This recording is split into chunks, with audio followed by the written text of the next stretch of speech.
नमस्कार साथियों, जय जय बुंदेलखंड। मैं तारा पाटकर आज आपको एक ऐसी शख्सियत से मिलाने जा रहा हूँ जिसने सोशल मीडिया के माध्यम से बक्सवाहा जंगल को काटे जाने का मामला राष्ट्रीय अंतर्राष्ट्रीय पटल पर पहुँचा दिया।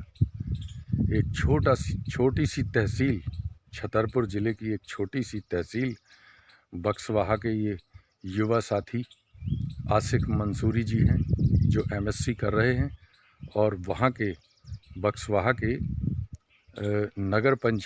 पूर्व नगर पंचायत अध्यक्ष वली मोहम्मद मंसूरी के पुत्र हैं।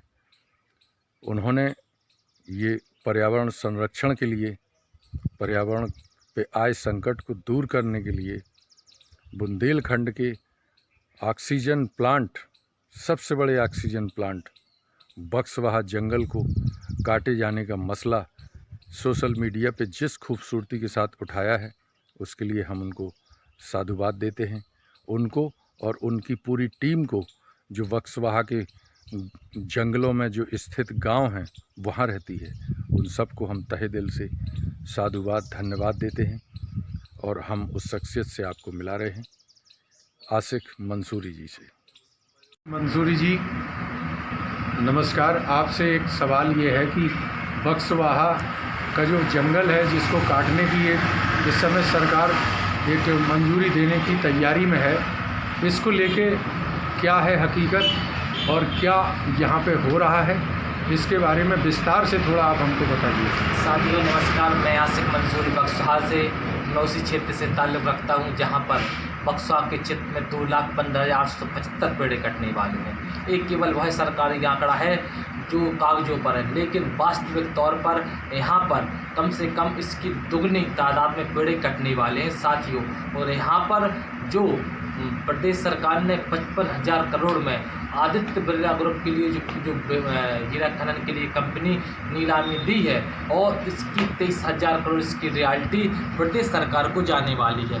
मैं केवल इतना पूछना चाहता हूँ कि बड़े बड़े पर्यावरणों की मीटिंग चलती हैं, बड़े बड़े बात कही जाती है, माननीय प्रधानमंत्री जी, माननीय हमारे प्रदेश के मुख्यमंत्री जी वो भी कहते रोज एक वृक्ष लगाइए, लेकिन इतनी बड़ी तादाद में पेड़ों की काटने की अनुमति कैसे दी केंद्र सरकार या राज्य सरकार के द्वारा। मैं इतना पूछना चाहता हूँ, जहाँ पर हजारों परिवारों को बेरोजगारी करने को मजबूर किया जा रहा है। जो कंपनी आने वाली है बिरला ग्रुप, वो केवल अपने मैनिफेस्टो में या जो उनके डॉक्यूमेंट्स और जो सोशल मीडिया पर उनके द्वारा हम लोगों ने तहकीकात की और देखा, हम सभी साथियों ने केवल 400 रोजगार वो देने वाले, मात्र प्रत्यक्ष और अप्रत्यक्ष रूप से। लेकिन 400 रोजगारों में उन लोगों ने ये भी तय नहीं किया कि हम जो क्षेत्र में जंगल कटने वाले, हम उन स्थानीय लोग कितने प्रतिशत रोजगार देने वाले। अच्छा ये बताइए, इसमें बक्सवाहा जंगल में किस किस तरह से लोगों का रोजगार जुड़ा है?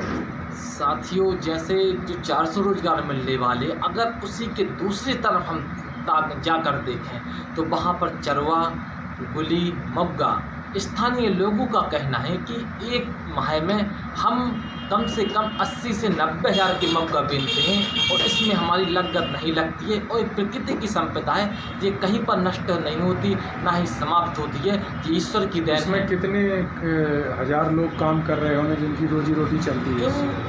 क्षेत्रों के अंदर करीब 15 या 16 गाँव हैं जो इससे प्रभावित होने वाले हैं, और स्वयं मेरा गांव जो शहरी क्षेत्र है, विकास खंड है, नगर पंचायत है बक्सवाहा, इसके 30% लोग कम से कम तेंदू पत्ते संपड़ी कहते हैं, उस पर आधारित है। क्योंकि एक सैकड़ा पत्ती 300 रुपये की बिकती है, तो कम से कम एक व्यक्ति 5 सैकड़ा पट्टी तोड़ता है तो वो 500 रुपये दिन का कमाता है, और महीने का 30 या 35,000 रुपये कमाता है, बताइए आप।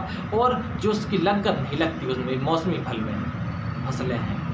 अच्छा, इसका इतिहास, ये लड़ाई कैसे चालू हुई, क्यों विरोध क्या है? जब 3 मार्च को सबसे पहले एक हेडिंग निकाली गई दैनिक भास्कर के माध्यम से कि बक्सवाहा में 2,15,000 माने 2,15,875 पेड़ कटने वाले। हम लोगों ने सोचा हम ज़्यादा पेड़ कटने वाले, लेकिन जब उस समय शासन की प्रतिक्रियाएँ थी, दमोह में उपचुनाव था, तो हम लोगों ने उस समय मुहिम को नहीं, लेकिन कुछ ही 15 दिनों से हम लोग सेव बक्सवा फॉरेस्ट के नाम से मुहिम चलाई, जिसमें ज़्यादातर युवा लोग जुड़े, जो पढ़े लिखे शिक्षित लोग हैं, जो ग्रेजुएट हैं, सब पढ़े लिखे लोग हैं, क्योंकि वो भी रोजगार चाहते। लेकिन इस प्रकार का जो हम लोग, मैं भी जूलॉजी से MSc कर रहा हूँ, लेकिन मैं अपने निजी स्वार्थ में इतना गिरना नहीं चाहता हूँ तो मैं 20,000 परिवारों के रोजगारों को छीन सकूँ, और जो हमारे जंगल उसकी हम बलि दे सकें। जो हमारे ऑक्सीजन प्लांट हैं, सरकार तो ऑक्सीजन प्लांट लगाने की बात करिए, लेकिन प्रकृति ने हमारे ऑक्सीजन प्लांट पहले से दिए हैं, और सरकार कहती है कि हम इससे दुगनी पेड़ लगाएंगे। 32 लाख पेड़ लगाने वाली कंपनी,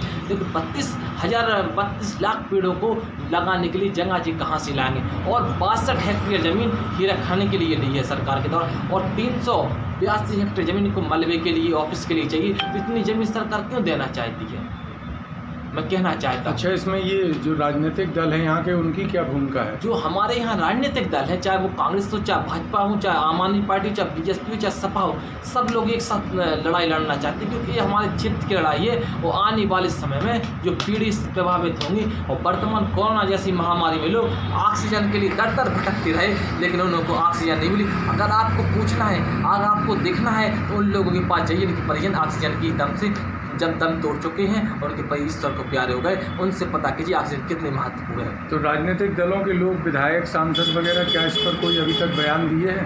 उन्होंने कहा कि क्षेत्र के विकास के नाम पर एक कंपनी लगने जा रही है। माननीय विधायक जी ने भी कहा, माननीय, और जो भी सरकारें भी, राज्य सरकार का है, और तो वो विधायक लोग तो कहेंगी, लेकिन मेरा कहना है कि चंद रोजगारों के लिए कम से कम लाखों पेड़ों की और हजारों लोगों की जो आय चल रही है, उसे क्यों आप खतरे में जा रहे हैं? ये विकास की बात नहीं, ये विनाश की बात है।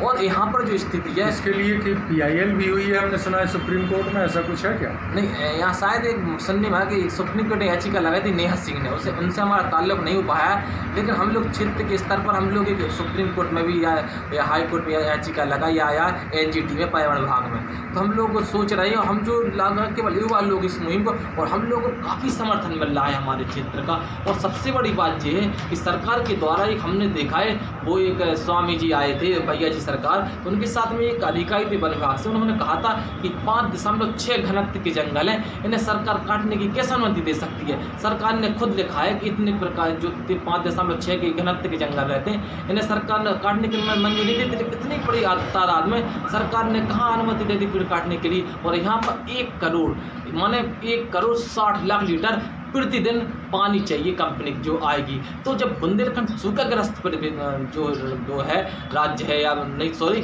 सूखाग्रस्त जो माना जाता है बुंदेलखंड क्षेत्र है, तो यहाँ पर पीने के लिए जब महिलाएं जाती हैं, तो वो दिन में जाती हैं तो शाम के 2 कुप्पा पानी भर के लाते पीने के लिए। यहाँ सिंचाई के लिए पानी नहीं है, यहाँ पीने के लिए पानी नहीं है, तो यहाँ इतना पानी लाकर क्या करेंगे? और स्वयं के लिए निजी स्वार्थ के लिए जो कंपनी आएगी, 1,60 लाख लीटर पानी लेना चाहिए, तो वो यहाँ डैम बनाएगी खुद के लिए। तो जो किसान है, और सुनने में आप सब जानते हैं कि जहाँ जंगलों की कटाई होती है, वहाँ पर बरसात कम होती है, जहाँ पर खनन होता है वहाँ पर वाटर लेवल कमता है, तो किसान आने वाले समय क्या वो आत्महत्या करेंगे क्या? अच्छा, ये बताइए कि जो आपके पड़ोस में दमोह के सांसद प्रहलाद सिंह पटेल केंद्रीय मंत्री हैं, क्या उनसे भी कोई संवाद किया गया है? अभी कोई संवाद नहीं किया गया, अभी संदेश नहीं, अभी ना ही कोई उनसे संवाद किया, ना ही विधायक जी को ज्ञापन दिया आप लोगों ने? नहीं, अभी क्या है, जो प्रशासनिक कोरोना की गाइडलाइन हम लोग पालन कर रहे हैं, और हम लोग उग्र आंदोलन करना नहीं चाहते, क्योंकि हम लोग ज्ञापन तो दे सकते हैं। और अभी हम ज्ञापन दे सकते, लेकिन हम लोग ये चाहते हैं कि थोड़ा लॉकडाउन खुले, हम लोग गाँव जाकर लोगों को समझाएं कि हम लोगों का दोहन हो रहा है। क्योंकि अगर स्थिति बना, मानव शरीर है जो आप जानते हैं कि 5 तत्वों से मिलकर, अग्नि, वायु, हवा और क्या कहते हैं पृथ्वी, और ऐसे 5 तत्व हैं, आकाश, 5 तत्व हैं जो मिलकर बना हुआ है। लेकिन अगर इन 5 तत्व जब शरीर बना है, तो इनमें एक भी तत्व कम होता है, तब हम शरीर कैसे हम जीवित रह पाएंगे? तो आगे की क्या रणनीति बना रहे हैं? आगे की हम सभी लोग अब सोशल मीडिया पर पर्याप्त हम लोगों को सहयोग मिल रहा है। आशुतोष राणा, कुणाल चौधरी जी, खान सर जी, सभी लोगों ने भरपूर सहयोग की ट्वीट के माध्यम से। हम लोग 5 तारीख पर्यावरण दिवस पर एक हैशटैग चलाने जा रहे हैं, सेव बक्सवा फॉरेस्ट के नाम से, जो ट्विटर पर चलाएंगे। उसके बाद शाम 7 बजे से हम लोग एक दिया प्रकृति के नाम जलवाना चाहते हैं सभी लोगों से, और उसकी फोटो फेसबुक, इंस्टाग्राम और ट्विटर पर लोग शेयर करें, ताकि प्रशासन को और जो कहने बैठी सरकार और राज्य में उन्हें अवगत हो हो सके, कि वाकई में लोग जागरूक हो सके। और पर्यावरण से हम लोग जीवित हैं, पर्यावरण से हम हैं, पर्यावरण हमसे नहीं है। जी अच्छा, एक अभियान ये भी सुनने में आया है कि बुंदेली समाज एक संगठन है और भी उनसे जुड़े हुए कई संगठन हैं, वो विश्व पर्यावरण दिवस को खून से खत लिखकर सभी को लिखना चाह रहे हैं, तो उसमें क्या पार्टिसिपेशन कर सकते हैं आप लोग? नहीं, बिल्कुल, जो बाहर के लोग हैं वो हम लोगों का सहयोग देना चाहते हैं, हम लोगों को मार्गदर्शन, मैं उनका आभारी हूँ कि वो हम लोगों को वो बिल्कुल हम लोगों की मदद करें और हमारे जंगल बच जाएँ। बिल्कुल, बस मैं इतने ही निवेदन करता हूँ सभी लोगों से कि आप जितने भी स्तर पर हैं, हम सब लोगों का सहयोग करें। हम सब लोग आपका हृदय से स्वागत, वंदन, अभिनंदन करते हैं। जय हिंद।